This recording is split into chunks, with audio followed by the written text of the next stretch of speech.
Hi all, అందరు ఎలా ఉన్నారు? మీరందరూ బాగుండాలని నేను కూడా మనస్ఫూర్తిగా అయితే కోరుకుంటున్నాను. సో మన ఛానల్లో ఇదే మొదటి వీడియో. అలాగనే ఇలాంటి వీడియోస్ ఇక ముందు చాలా అయితే రాబోతున్నాయి. ఎక్కువగా భయపడే వాళ్ళు ఈ వీడియో చూడొద్దని మనవి, వినొద్దని మనవి. ఎందుకంటే హారర్ స్టోరీస్ ఈ విధంగానే ఉంటాయి కాబట్టి ఇంట్రెస్ట్ ఉండి కథ నచ్చినట్టయితే వెళ్ళే ముందు ఖచ్చితంగా లైక్ చేయండి, షేర్ చేయండి, అలాగే సబ్స్క్రైబ్ చేసి మన ఛానల్కి మీ సపోర్ట్ అయితే తెలియజేయండి. ఓకేనా? ఇకపోతే కథలోకి వెళ్దాం. ఒకరోజు రాత్రి వేగంగా దూసుకొస్తున్న కార్లు ఎదురుగా, అలానే ఇటువైపు బైక్ మీద ఒక భార్య, భర్త, ఇద్దరు పిల్లలు. అవతల నుంచి కార్లు ఎంత వేగంగా వస్తున్నాయో యువతల నుంచి మా బండి వేగం కూడా అలాగనే పెరుగుతూ వెళ్తూ ఉంది. ఎందుకంటే ఆ టైంలో మా దగ్గర సెల్ ఫోన్లు కానీ తర్వాత ఎటువంటి సమాచార కేంద్రాలు కానీ ఏవీ లేవు. కాబట్టి మేము తొందరగా మా లొకేషన్ని రీచ్ అవ్వాలంటే మేము కూడా అంతే వేగంగా వెళ్ళాలి. మేము ఫంక్షన్కి వెళ్ళి సాయంత్రం అయ్యేసరికి ఇంటికి వెళ్దాం అనుకుంటే అక్కడే ఫంక్షన్ దగ్గరే లేట్ అయ్యేసరికి మేము తొందరగా మా స్థానానికి అయితే వెళ్ళలేకపోయాం. చీకట్లో బండి మీద భార్య, భర్త, ఇద్దరు పిల్లలు కూర్చొని వెళ్ళడం అంటే చాలా టెన్షన్గా ఉంటుంది. ఎందుకంటే అది అర్ధరాత్రి ప్రయాణం. వెళ్ళే దారి మొత్తం ఎక్కడా కూడా ఎక్కువగా ఇళ్ళు కానీ ఎక్కువగా జనాలు కానీ తిరగని ఏరియా కాబట్టి తొందరగా ఇంటికి వెళ్ళిపోవాలని మాకుంది. అందుకే మేము చాలా వేగంగా బైక్ మీద వెళ్ళడం అయితే జరుగుతుంది. సో నాకు బైక్ నడుపుతున్న నాకు చాలా భయంగా ఉంది. ఎందుకంటే అది ఎక్కువగా మనుషులు సంచరించిన ప్రాంతం కూడా ఒకటి ఉంది అందులో. ఎందుకో కానీ తెలియదు, ఉదయం పూటంతా ఆ ఏరియాలో మనుషులు బాగానే ఉంటారు. సాయంత్రం అయ్యేసరికి ఎవ్వరూ కనిపించరు. అలాగనే అక్కడ ఇళ్ళు కూడా ఎక్కువగా ఉండవు. ఎక్కడో ఉన్న ఇళ్లల్లో కూడా కరెంటు సౌకర్యం అంతగా ఉండదు. కాబట్టి ఆ ఏరియాలో వెళ్తుంటే గుండె లబ్ డబ్ అని చెప్పి చాలా వేగంగా కొట్టుకుంటూ ఉంటుంది. అక్కడ ఏం జరుగుతుందో తెలియకపోయినా, ఆ ఊరు గురించి నాకేమీ తెలియకపోయినా, ఎక్కడో చిన్నప్పుడు విన్న కథ నాకు మనసును ప్రశాంతంగా ఉండనీయకుండా చేస్తుంది. దగ్గరకు వచ్చేసాం, ఆ ఊరు దగ్గరకైతే వచ్చేసాం. అలా కొంచెం ముందుకు రాగానే ఎవరో ఇద్దరు భయంగా ఎదురుగా పరిగెత్తుతూ వస్తున్నారు. వాళ్ళని ఆపి ఏమైందో తెలుసుకుందామనే ప్రయత్నం చేసినా ఆపి మాట్లాడదామనే లోపు వాళ్ళు ఇంకా వేగంగా ముందుకు వెళ్ళిపోతున్నారు. మొహం నిండా చెమటలు కక్కుతూ చాలా ఘోరంగా అరుస్తూ ఎందుకు ఆ ఇద్దరు వెళ్ళిపోతున్నారో మాకు అర్థం కాలేదు. సరే, అలా పరిగెత్తుతున్న వారి వెనుక ఇంకెవరైనా వస్తారేమో చూద్దామని చెప్పి మేము బండి ఆపి చూడడం జరుగుతుంది. కానీ ఎవ్వరూ కూడా అటువైపు నుంచి రావడం లేదు. వెనకాల ఎవరూ రానప్పుడు వీళ్ళు అంత వేగంగా ఎందుకు పరిగెత్తుతున్నారో మాకు కొంచెం సేపు అర్థం కాలేదు. కానీ మేము ఆ ప్రాంతం నుంచి తొందరగా వెళ్ళిపోవాలని డిసైడ్ అయ్యి మీ బైక్ అయితే మళ్ళీ స్టార్ట్ చేయడం జరిగింది. పిల్లలు కూడా నిద్రకొచ్చేసి అమ్మ నాకు నిద్రకొచ్చేస్తుంది అని వాళ్ళ అమ్మని ఇబ్బంది పెడుతున్నారు. కాబట్టి మేము తొందరగా మా ఇంటికి చేరుకోవాలి అనే ఉద్దేశంతో బైక్ని కొంచెం స్పీడ్గా నడపడం అయితే జరుగుతుంది. అలా కొద్ది దూరం వచ్చింది. అక్కడ చుట్టూ పొలాలు, మధ్యలో చిన్న ఇల్లులాగా ఎక్కడో దూరంగా కనిపిస్తూ ఉంది. నేను మనసులో మరొకసారి అనుకుంటూ ఉన్నాను, ఎందుకు ఈ ప్రాంతం ఇంకా అభివృద్ధి చెందలేదు? ఇన్ని పొలాలు, ఇన్ని చెట్లు, ఇంత వాతావరణం ఉన్నప్పుడు ఇక్కడ ఇళ్ళు మాత్రం ఎందుకు తక్కువ ఉన్నాయి అని అనుకుంటూ నేను బైక్ నడుపుతూ ఉన్నాను. అలా కొద్ది దూరం నా బైక్ నడిపేసరికి ఆగిపోయింది. సడన్గా ఆగిపోయింది. ఎందుకు ఆగిపోయిందని చాలాసార్లు కిక్కు కొట్టి చూశాను. అలానే నాకు తెలిసిన రిపేర్లు ఏమేమి ఉన్నాయో అన్నీ సరి చేసుకున్నాను. కానీ ఆ బైక్ మాత్రం ఎంతసేపటికి స్టార్ట్ అవ్వడం లేదు. ఇటు చూస్తే పిల్లలు నిద్రకొచ్చి ఇబ్బంది పెడుతూ ఉన్నారు. ఇంకొక వైపు ఎందాక పరిగెత్తిన ఇద్దరు ఎందుకు పరిగెత్తారు, వాళ్ళ వెనకాల ఎవరున్నారు, ఇక్కడ ఏం జరుగుతుంది అనేది ఒకవైపు. ఇంకొక వైపు చుట్టూ చెట్లు, చల్లటి గాలి, మంచి వాతావరణం ఉంది. కానీ అక్కడ కరెంటు సౌకర్యం లేదు. అలాగనే మనుషులు కూడా ఎవ్వరూ కనిపించట్లేదు. ఇందాక విషయాల్లో నేను ఒక ప్రాంతం దాటాలి అని చెప్పాను కదా. సరే, ఆ ప్రాంతం దాటక ముందే మాకు ఇలాంటిది బైక్ స్టార్ట్ అవ్వకుండా ఎదురవడం అనేది జరిగింది. సరే, అక్కడ పచ్చని పొలాల మధ్య ఒక ఇల్లు అయితే కనిపిస్తూ ఉంది, చిన్న పాకలాగా. సరే, అక్కడ ఎవరైనా మనుషులు ఉంటారేమో చూద్దాం. ఈ పూటకి వారి సహాయాన్ని మనం అడుగుదామని చెప్పేసి అనుకొని బైకు ఓ పక్కకు నిలబెట్టేసి మేము అలా నడుచుకుంటూ వెళ్తున్నాం పొలాల్లోకి. వెళ్ళేటప్పుడు చాలా చల్లటి గాలి, అలాగనే ఈ చీకటిని చూసి భయపడుతున్న మేము ఇలా ఒకళ్ళకొకళ్ళు సపోర్ట్ చేసుకుంటూ నిదానంగా నడుచుకుంటూ ముందుకైతే వెళ్ళాము. అక్కడ కనిపిస్తున్న ఆ ఇంటి ద్వారం దాకా వెళ్ళాము. అక్కడికి వెళ్ళాక, ఏమండి ఎవరైనా ఉన్నారా ఇంటి లోపల అని మేము బయట నుంచి అరవడం జరుగుతుంది. కానీ ఎవ్వరూ స్పందించట్లేరు. కానీ అలా అని వేరే దగ్గరికి వెళ్ళి కనుక్కుందాము అంటే ఇంకెక్కడ మనుషుల జాడ అనేది లేదు. ఇక్కడే ఇంకొక 5 నిమిషాలు ఆగైనా సరే కనుక్కుందాము అని చెప్పేసి అనుకున్నాము. మళ్ళీ ఇంకొకసారి మేము మాట్లాడడం జరిగింది. ఏమండి ఎవరైనా ఇక్కడ ఉన్నారా? దయచేసి ఉంటే మాకు చిన్న సహాయం చేయండి. ఇక్కడ మా బైక్ రిపేర్ అయ్యింది. అది ముందుకు తీసుకెళ్తే ఎవరైనా మెకానిక్లు కానీ తెలిసిన వాళ్ళు కానీ ఉన్నారా? దయచేసి మాకు ఈ చిన్న వివరాన్ని అందజేయండి అని చెప్పి బయట నుంచి నేనైతే అడుగుతూ ఉన్నాను. అప్పుడు లోపల నుంచి చేతి గాజుల సౌండ్ అయితే వినిపించింది. ఎవరు అని చెప్పేసి లోపల నుంచి అడిగారు. అమ్మ మేము వేరే ఊరు నుంచి వస్తున్నాం, మా బైక్ ఇక్కడ చెడిపోయింది, నేను నా భార్య 2 పిల్లలు మేము ఇక్కడ చీకట్లోనే ఇరుక్కుపోయాము, మా బైక్ రిపేర్ వల్ల మేము ఇక్కడ ఆగాల్సి వచ్చింది, చుట్టూ చూస్తే ఎవరూ కనిపించట్లేదు, దయచేసి మీ ఇల్లు మాకు దూరంగా కనిపించింది, అందుకే మేము ఇక్కడికి వచ్చి మీ సహాయాన్ని అడుగుతున్నాము అని చెప్పి బయట నుంచి నేను ఈ సమాధానం అయితే చెప్పడం జరిగింది. సరే ఆగండి అయ్యా, అక్కడ బయట మంచం ఉంది, మంచం వేసుకొని కూర్చోండి, వస్తున్నాను చెప్తాను అని చెప్పి లోపల నుంచి ఒక మగ గొంతు అయితే వినిపించింది. సరే అండి అని చెప్పి బయట ఉన్న మంచాన్ని వాల్చుకొని పిల్లల్ని కూర్చోమన్నాను. ఎందుకంటే ఇందాకటి నుంచి పిల్లలు నిద్ర వస్తుంది, కూర్చోలేక ఇబ్బంది పడుతున్నారు అని చెప్పేసి వాళ్ళని ఆ మంచం మీద అయితే కూర్చోమన్నాను. అలా మేమందరం కూర్చున్నాం. 5 నిమిషాలకి లోపల నుంచి ముసుగు వేసుకొని ఒక ఆవిడ చేతిలో నీళ్ళ గ్లాస్ తీసుకొని వచ్చారు. మంచినీళ్ళు తాగుతారా అన్న మాట వినిపించింది, కానీ ఆ మొహాన రూపురేఖలు కానీ ఆ వస్త్రధారణ కానీ మాకేమీ అర్థం కాలేదు. ఎందుకంటే మొహం నిండా కొంగుంది, ఆ మసకలో ఆ చీకట్లో ఏమీ కనిపించడం లేదు. అప్పుడు అమావాస్య రోజులు. మాకు అమావాస్య రోజుల్లో మామూలుగానే చంద్రుడు తక్కువగా ఉంటాడు కాబట్టి మాకు ఆ వెలుతురులో ఆమె అసలు ఎవరు ఏంటి అనేది మాకు అర్థం కాలే. కానీ ఆమె చేతిలో ఉన్న మంచినీళ్ళ గ్లాస్ తీసుకొని అయితే మేము మంచినీళ్ళు తాగాము. అమ్మ మేము ఇందాక అడిగాము కదా ఎవరైనా ఉన్నారా ఈ దరిదాపుల్లో అని అడిగాను. వస్తున్నాను ఆగండి అయ్యా, మీరు కూర్చోండి మంచినీళ్ళు తాగండి అని చెప్పేసి ఆవిడ చెప్పి లోపలికి వెళ్ళిపోయింది. 5 నిమిషాలైంది ఆవిడ లోపలికి వెళ్ళి, ఇంకా బయటికి రాలేదు. మాకేమో భయంగా ఉంది. ఎక్కడో అరుపులు కేకలు అలా చిన్నగా వినిపించడం మొదలైంది.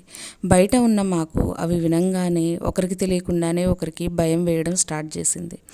అయితే ఇంత అరుపులు కేకలు ఇలాంటివి వినిపిస్తున్నప్పుడు వీళ్ళు ఈ ఇంట్లో ఈ భార్యాభర్తలు ఎలా ఉన్నారో మాకైతే అర్థం కాలేదు. సరే ఇంకొకసారి మళ్ళీ అడిగి చూద్దామని చెప్పి, అయ్యా మీరెవరో కానీ దయచేసి మాకు తొందరగా చెప్పరా, మేము మా ఇంటికి వెళ్ళిపోవాలి అని చెప్పి ఇంకొకసారి అడగడం జరిగింది.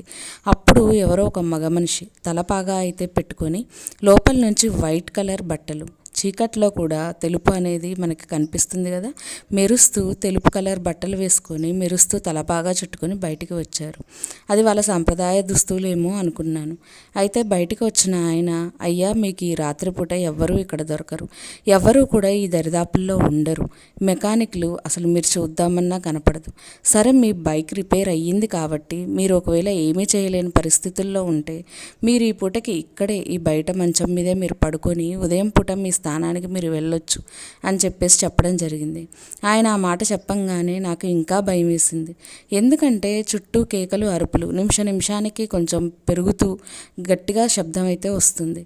అలాగనే ఈ చుట్టుపక్కల ఎవరూ లేరు అన్న విషయం అయితే నాకు ముందుగానే తెలుసు. కానీ మెకానిక్లు కానీ ఇంకొంచెం దూరం ముందుకి బండి నెట్టుకుంటూ పోదామన్నా పిల్లలు సహకరించే పరిస్థితుల్లో లేరు. ఇలాంటి పరిస్థితుల్లో ఏం చేయాలో అర్థం కాని నేను ఒక 5 నిమిషాలు నిశ్శబ్దంగా ఉండిపోయాను.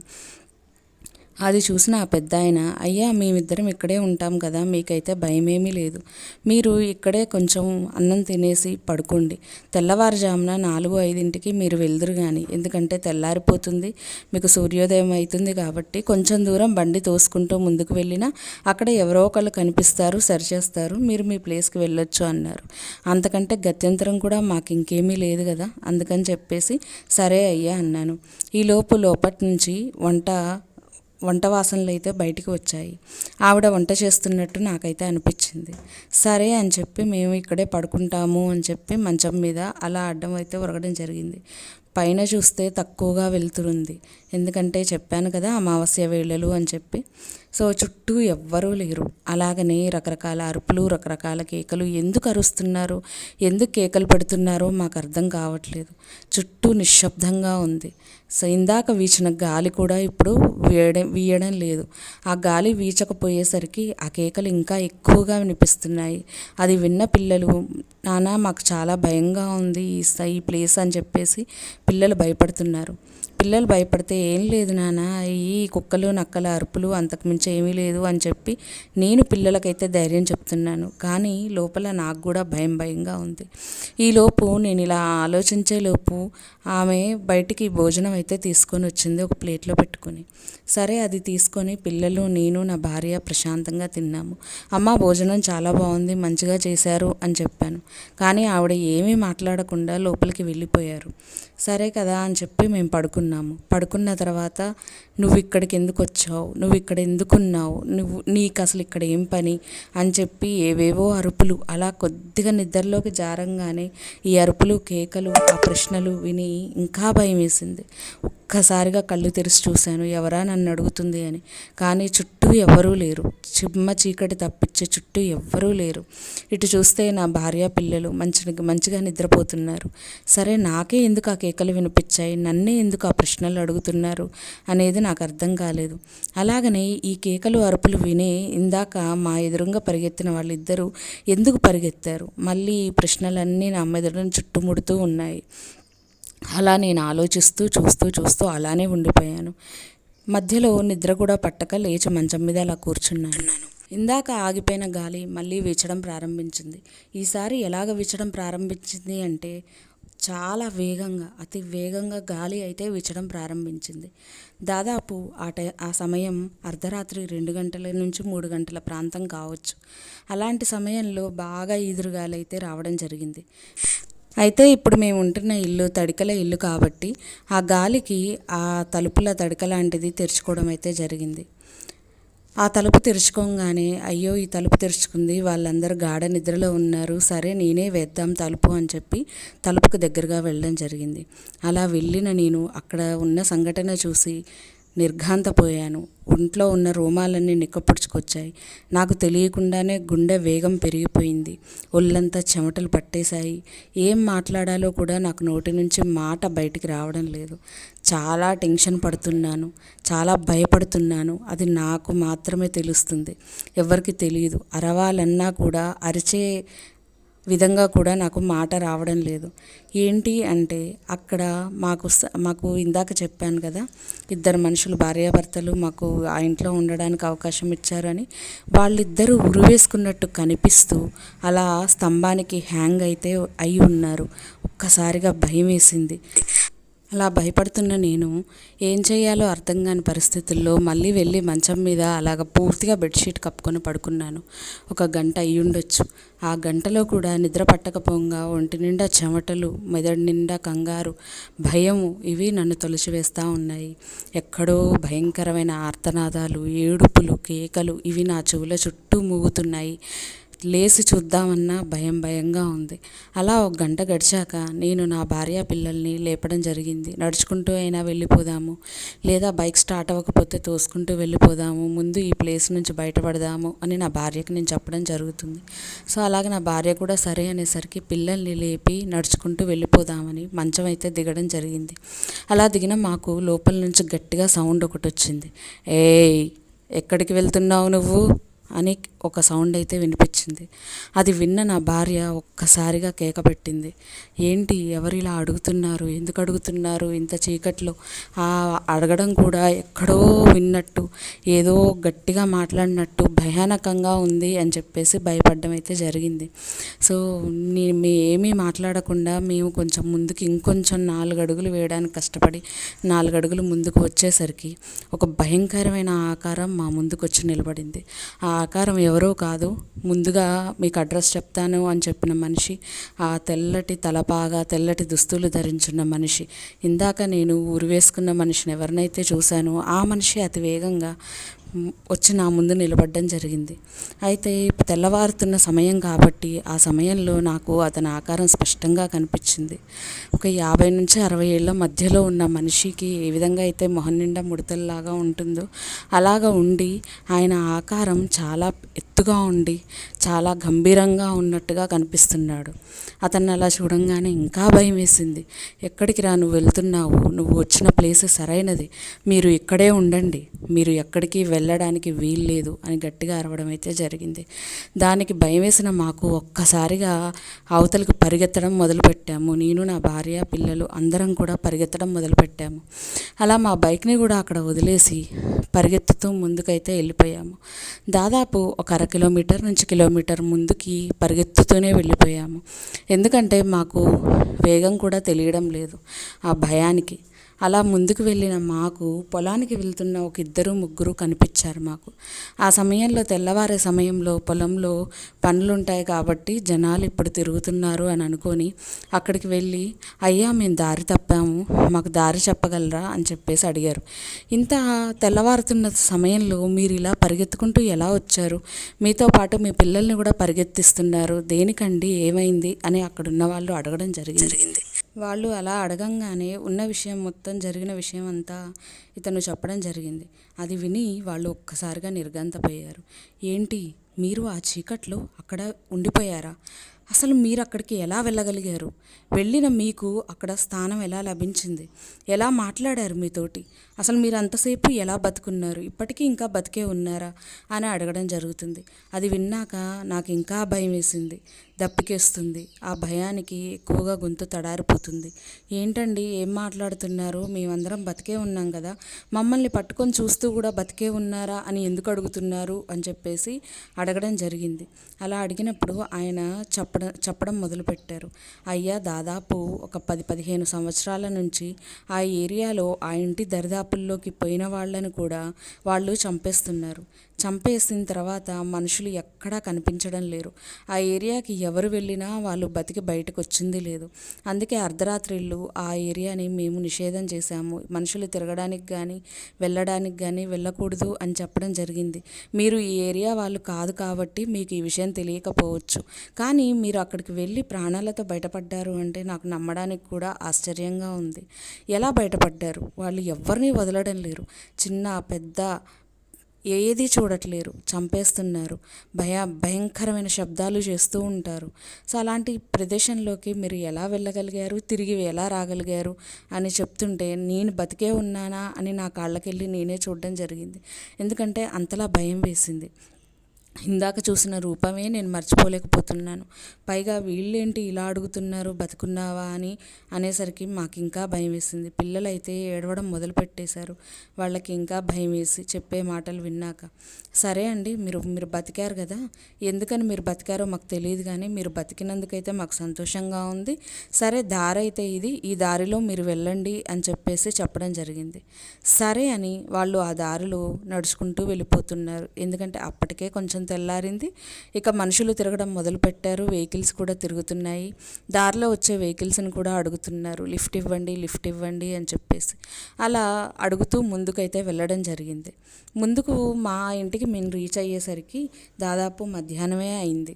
అలా మేము వెళ్తున్నంతసేపు కూడా మమ్మల్ని ఎందుకు వదిలేశారు వీళ్ళు, ఎందుకు మమ్మల్ని చంపలేదు అని చెప్పేసి మాకు ఆలోచన పెరిగిపోతూ ఉంది.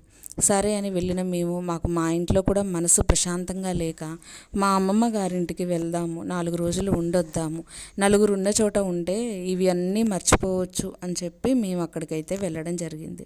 వెంటనే బట్టలన్నీ సర్దేసింది నా భార్య, పిల్లలు అందరం కలిసి అక్కడికి వెళ్ళాం. ఎందుకంటే పిల్లలు కూడా ఆ రాత్రి జరిగిన విషయాలన్నీ గుర్తు తెచ్చుకొని ఇంకా భయపడుతున్నారు. అలాంటి వాళ్ళు అమ్మమ్మ తాతయ్య దగ్గర వాళ్ళ దగ్గర ఉంటే కొంచెం ఆ విషయాలు మర్చిపోయి మళ్ళీ ప్రశాంతంగా ఉంటారు అని మాకు అనిపించింది. అనిపించింది.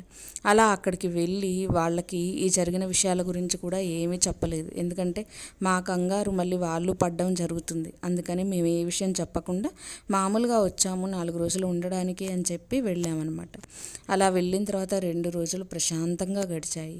3వ రోజు మామూలుగా వాళ్ళ పాతిళ్ళు అంటే మన పెద్దవాళ్ళు తరతరాలుగా ఉంటున్న ఇళ్ళు అయితే ఉంటాయి కదా, అవి చూడ్డానికైతే వెళ్ళాము. అలా వెళ్తూ నేను అన్ని రూములు చూస్తూ ఒక రూమ్లో గోడ మీద ఉన్న దాన్ని చూసి ఒక్కసారిగా కూలి పడిపోయాను. అలా పడ్డ నాకు మా తాతయ్య గారు వచ్చి మంచినీళ్ళు తాపిచ్చి, ఏందయ్యా ఏమైంది, ఎందుకు ఇలా పడిపోయావు అని అడుగుతున్నారు. అలాంటప్పుడు నేను లేచి కూర్చొని అలానే గోడవైపు చూస్తూ ఉండిపోయాను. ఆ ఒక్క నిమిషం నాకు మళ్ళీ భయం అనేది రెండింతలుగా పెరగడం మొదలుపెట్టింది. ఎందుకంటే గోడ మీద చూసిన రూపం ముందు 4 రోజుల ముందు అర్ధరాత్రి పూట నేను చూసిన రూపం రెండూ ఒకటే. ఇదేంటి, ఆయన ఇక్కడ ఎందుకున్నారు, ఆయన ఎవరు అని నేను అడగడం జరిగింది. ఆయన మా నాన్నగారయ్యా, మీకు ముత్తాత అవుతారు అని చెప్పడం జరిగింది. అది విన్న నాకు నమ్మాలో ఏం చేయాలో నాకు అర్థం కాలేదు. వారి తాతగారేంటి, మాకు 4 రోజుల ముందు మేము ఆగిన ఆ ఇంటి దగ్గర వాళ్ళు అలా కనిపించడం ఏంటి, అసలు ఏమవుతుంది, నా చుట్టూ ఏం జరుగుతుందో అర్థం కాని పరిస్థితుల్లో నేను ఒక అరగంట సేపు అలానే ఉండిపోవడం జరిగింది స్తబ్దంగా. ఆ తర్వాత కొంచెంగా తేరుకొని, తాతగారు, ఆయన మీకు తాతగారు అని అంటున్నారు కదా, ఆయన ఎలా చనిపోయారు, ఆయనకి ఏం జరిగింది అనేది మీకేమన్నా తెలుసా అంటే, నాకెందుకు తెలియదయ్యా, ఆయన మా చిన్నతనంలోనే ఆయన చనిపోవడం జరిగింది. ఆయన వ్యవసాయం మొదలుపెట్టి వ్యవసాయం మీద కొన్ని సంవత్సరాలు బాగా మా నాన్నగారిని, మా ఇంటిని అందరినీ పోషిస్తూ మంచిగా బతికినవారు. ఆ తర్వాత సడన్గా వ్యవసాయంలో లాభాలు తగ్గి అప్పులు పెరిగి అందరూ వచ్చి అడిగి ఇబ్బంది పెట్టేసరికి ఆయన భార్య ఉరివేసుకున్నారు అని చెప్పేసి చెప్పడం జరిగింది. అలా చెప్పి చనిపోయారు, వారిద్దరూ చనిపోయారు. తర్వాత మా నాన్నగారు, మేము అందరం కూడా అక్కడి నుంచి వదిలేసి ఇక్కడికైతే వచ్చి బతుకుతున్నాము. ఇలా మేము ఇక్కడ సెటిల్ అయ్యాము అని చెప్తున్నారు. కానీ ఏదో ఆ తాతగారు చెప్తున్న దాంట్లో సగం సగమే చెప్తున్నారని అనిపించింది.